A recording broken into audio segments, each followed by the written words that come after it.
რუსთავში ისტორიულ ციხესთან შუა საუკუნეების სასახლის არქეოლოგიური კვლევა მიმდინარეობს. მასშტაბური ექსპედიცია 2 დღის წინ დაიწყო და არქეოლოგიურ ჯგუფთან ერთად ჩართული არიან სტუდენტებიც.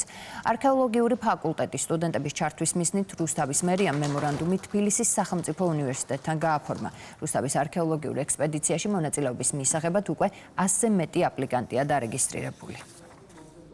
აქ ჩვენ ხომ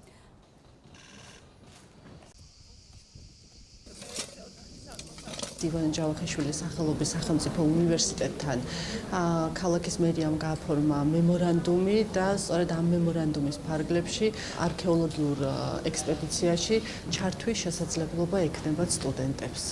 ეს იქნება ფაქტობრივად რუსთავის ციხის ახალი სიცოცხლის დასაწყისი და ვფიქრობთ, რომ როგორც თბილისის სახელმწიფო უნივერსიტეტის პროფესორ-მასწავლებლები, ასევე მეტადრე სტუდენტები აქტიურად შეერთვებიან აი ამ ძალიან საინტერესო პროექტში. ჩვენთვის ძალიან კარგი შესაძლებლობა იყო, რომ ამ ექსპედიციაში მიგვიღო მონაწილეობა, გაგვემდიდრებინა ჩვენი საველე გამოცდილება და სხვადასხვა ეს საველე გამოცდილება იძლევა იმის საფუძველზე, რომ ძალიან საკმაოდ დიდი თეორიული ცოდნა მივიღოთ.